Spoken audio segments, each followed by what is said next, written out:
Hello everyone. तो कैसे हैं आप? आई होप आप लोग अच्छे होंगे और अपनी पढ़ाई अच्छे से कर रहे होंगे। तो आज की वीडियो में हम लोग सीखने वाले हैं कि एक्टिव से पैसिव वॉइस में कैसे चेंज करें जब हमारा एक्टिव वॉइस फ्यूचर टेंस में हो।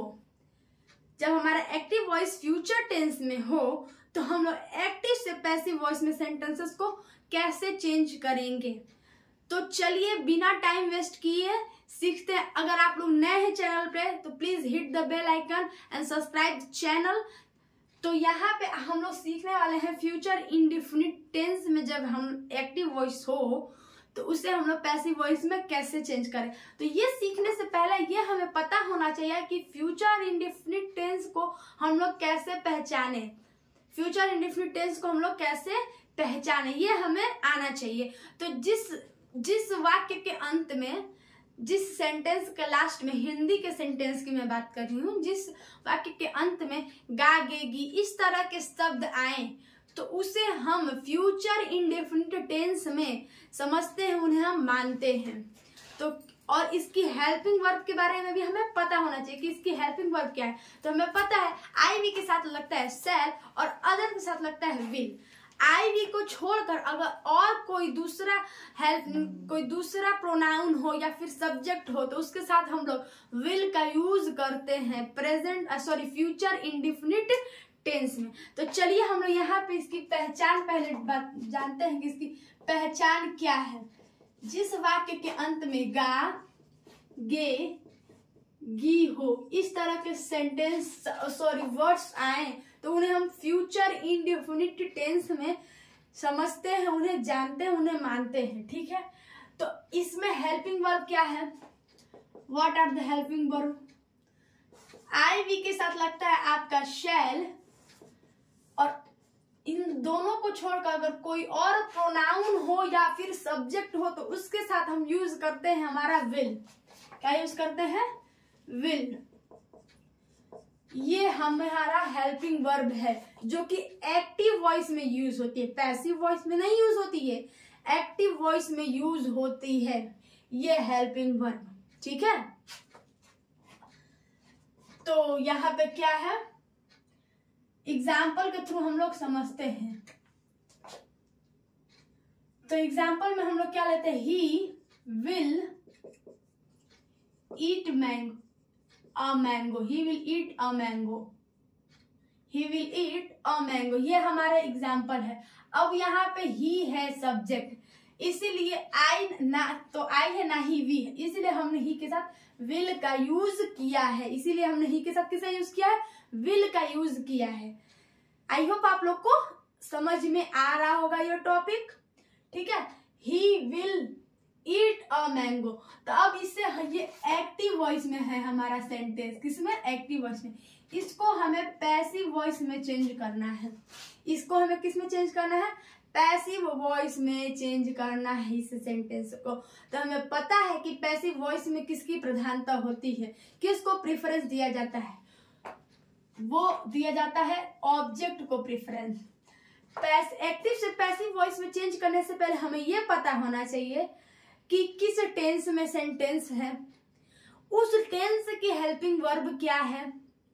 देन हमें यह भी पता होना अनिवार्य है कि जो सेंटेंस है उसमें कौन सा वर्ड क्या है। जैसे कि यहाँ पे ही है हमारा सब्जेक्ट, ही है सब्जेक्ट, जो विल है वो है हमारा हेल्पिंग वर्ब, इट है हमारा मेन वर्ब और अ मैंगो हमारा ऑब्जेक्ट है। ये हमें पता होना चाहिए, तभी हम लोग एक्टिव से पैसिव वॉइस सेंटेंस को चेंज कर पाएंगे, इजीली हम लोग उसे चेंज कर पाएंगे। ठीक है, तो अ मैंगो से हम सेंटेंस स्टार्ट करेंगे। A mango. अब यहाँ पे ये है कि क्या हम लोग वही हेल्पिंग वर्ब का यूज करेंगे जो हमने प्रेजेंट इंडेफिनिट टेंस की एक्टिव वॉइस में किया है? बिल्कुल भी नहीं, हम लोग उस हेल्पिंग वर्ब का यूज नहीं करेंगे। हम लोग इसमें प्रेजेंट कॉन्टिन्यूअस टेंस का फ्यूचर कॉन्टिन्यूअस टेंस का हेल्पिंग वर्ब यूज करेंगे फ्यूचर इंडेफिनिट टेंस में एक्टिव से पैसिव बनाने के लिए। मैं फिर से रिपीट करती हूँ, हम लोग फ्यूचर इंडेफिनिट टेंस में फ्यूचर कॉन्टिन्यूअस टेंस का हेल्पिंग वर्ब के यूज करेंगे एक्टिव से पैसिव में सेंटेंस को चेंज करने के लिए। पर अब यहाँ पे सवाल ये है कि फ्यूचर कॉन्टिन्यूअस टेंस में हेल्पिंग वर्ब क्या होती है, फ्यूचर कंटिन्यूअस टेंस में हेल्पिंग वर्ब क्या होती है, ये आपके माइंड में जरूर ये क्वेश्चन आया होगा।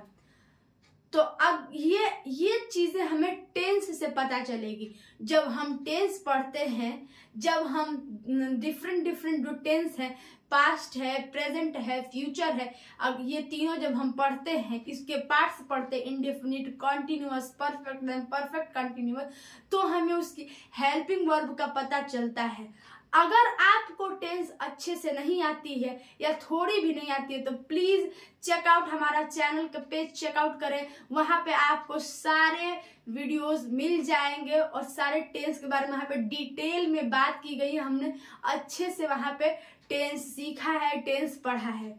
तो अगर आपको नहीं आता है तो प्लीज आप लोग जाके हमारे चैनल को चेकआउट कर सकते हैं, आपको मिल जाएगा वो सारे वीडियो।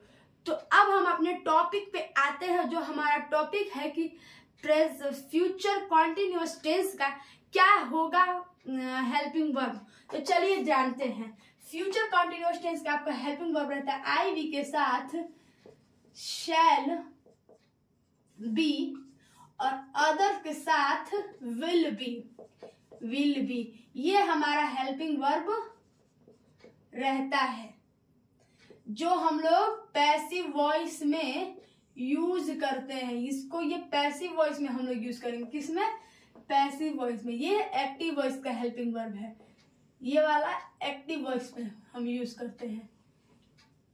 एक्टिव वॉइस मतलब नॉर्मल टेंस को ही हम एक्टिव वॉइस कहते हैं और ये हमारा पैसिव वॉइस है। क्योंकि जब हम लोग नॉर्मल टेंस बनाते हैं तो चेंज करते हैं हिंदी टू इंग्लिश, तो उसमें होती है सब्जेक्ट की प्रधानता होती है, सब्जेक्ट को हम लोग प्रेफरेंस देते हैं। तो यहाँ पे पैसिव वॉइस में हमें पता है कि ऑब्जेक्ट को प्रेफरेंस दिया जाता है, तो पैसिव वॉइस में हम इस वाले हेल्पिंग वर्ब का यूज करेंगे। देन एक्टिव वॉइस में हम शैल और विल का यूज करते हैं। तो चलिए यहाँ पे हम इस एग्जाम्पल को चेंज करते हैं। A mango will be eaten, verb की थर्ड फॉर्म पैसिव वॉइस में यूज होते हैं, ईटेन बाय हिम। इस तरह हमने चेंज कर दिया है एक्टिव से पैसिव में सेंटेंस को। अब कितने लोगों के माइंड में ये क्वेश्चन आ रहा है कि यहाँ पे हिम कैसे लगा। तो यहाँ पे जो ही का हिम हो गया है, ही यहाँ पे सब्जेक्टिव केस में है, सब्जेक्टिव फॉर्म में है, तो इसीलिए ही लगा है। ही अगर ऑब्जेक्ट की जगह पे जाएगा तो ही का ऑब्जेक्टिव केस होता है हिम, ही का ऑब्जेक्टिव केस होता है हिम। अगर आपको इस टॉपिक पे वीडियो चाहिए केस के विषय में, केस के बारे में, तो प्लीज आप लोग कमेंट कर सकते हैं। तो फिर से हम अपने टॉपिक पे आते हैं। ये हमने इसको चेंज कर दिया है एक्टिव से पैसिव वॉइस में सेंटेंस को। आई होप आप लोगों को समझ में आया होगा।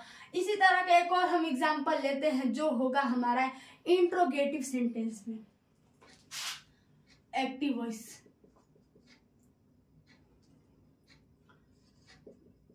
Will Sita sing a song? Will Sita sing a song? ये हमारा एक्टिव वॉइस में सेंटेंस है, इसको हम लोग को पैसिव वॉइस में चेंज करना है। अ सॉन्ग, यहाँ पे अ सॉन्ग ये है ऑब्जेक्ट, ये है हेल्पिंग वर्ब, ये आपका सब्जेक्ट है। तो अगर एक्टिव वॉइस इंट्रोगेटिव में है तो उसका पैसिव भी हम इंट्रोगेटिव सेंटेंस में ही बनाएंगे। तो हम लोग विल यहाँ पे सीता के अकॉर्डिंग लगा है जो कि सब्जेक्ट है, तो यहाँ पे हम लोग अपना हेल्पिंग वर्ब ऑब्जेक्ट के अकॉर्डिंग लगाएंगे क्योंकि हम लोग पैसिव वॉइस चेंज कर रहे हैं। तो अ सॉन्ग के अकॉर्डिंग लगेगा विल अ सॉन्ग बी संग। सिंग का थर्ड फॉर्म आपका संग रहने वाला है। Will a song be sung by Sita. इस तरह हमने एक्टिव टू पैसिव वॉइस में सेंटेंस को फुल्ली चेंज कर दिया है। आई होप आप लोगों को ये टॉपिक अच्छे से समझ में आया होगा।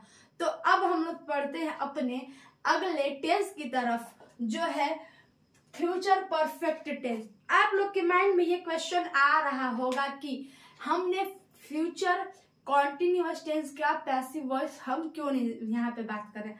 तो उसमें फ्यूचर कॉन्टिन्यूअस टेंस में आपका पैसिव वॉइस नहीं बनता है। फ्यूचर परफेक्ट कॉन्टिन्यूअस टेंस में पैसिव वॉइस नहीं बनता है। तो इसमें फ्यूचर टेंस में केवल 2 टेंसेस के ही बनते हैं पैसिव वॉइस, जो है फ्यूचर इंडेफिनिट टेंस और फ्यूचर परफेक्ट टेंस। यही दोनों के पैसिव वॉइस बनते हैं। तो चलिए सीखते हैं फ्यूचर परफेक्ट टेंस का पैसिव वॉइस चेंज करना। इसमें जो है आई वी के साथ लगता है, इसमें हेल्पिंग वर्ब क्या है, आई वी के साथ लगता है शैल हैव, आई वी के साथ शैल हैव, अदर के साथ लगता है आपका विल हैव। ये इसका हेल्पिंग वर्ब है, जो कि एक्टिव वॉइस का हेल्पिंग वर्ब है। ये एक्टिव वॉइस का। पैसिव वॉइस में हम लोग किस हेल्पिंग वर्ब का यूज करेंगे, तो ये अपने नीचे वाले हेल्प से हेल्पिंग वर्ब मांग लेते हैं, जो है प्रेजेंट परफेक्ट कंटीन्यूअस टेंस का हेल्पिंग वर्ब यहाँ पे हम लोग यूज करने वाले हैं। तो आई वी के साथ क्या लगेगा, शैल हैव बीन, और अदर के साथ लगेगा आपका विल हैव बीन। ये हम लोग हेल्पिंग वर्ब यूज करने वाले हैं पैसिव वॉइस में, ये एक्टिव वॉइस में, ये पैसिव वॉइस में। तो चलिए एग्जाम्पल के थ्रू बेटर समझते हैं। ही विल हैव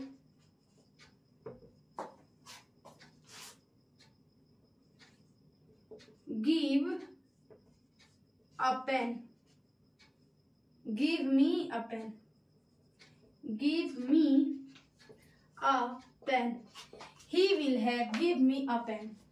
ये हमारा सेंटेंस है, इसको हमें पैसिव वॉइस में चेंज करना है। तो यहाँ पे हमें ये पता होना चाहिए कि इस सेंटेंस में कौन सा वर्ड क्या रहने वाला है, हमारा क्या है, कौन सा वर्ड। एक एक वर्ड के बारे में हमें पता होना चाहिए कि कौन सा सब्जेक्ट है, कौन सा ऑब्जेक्ट है, कौन सा हेल्पिंग वर्ब है, ये सब हमें पता होनी चाहिए। तो यहाँ पे ही है, हम जानते हैं जो ही है हमारा वो है सब्जेक्ट, विल हैव रहने वाला है हमारा हेल्पिंग वर्ब अर्थात तो सहायक क्रिया, गिव रहने वाला है मेन वर्ब। अब यहाँ पे आपको 2 ऑब्जेक्ट दिखने वाले हैं, मी भी ऑब्जेक्ट है और पेन भी ऑब्जेक्ट है आपका। तो मी और अ पेन दोनों ही ऑब्जेक्ट है। तो मी है आपका इनडायरेक्ट ऑब्जेक्ट और अ पेन है आपका डायरेक्ट ऑब्जेक्ट।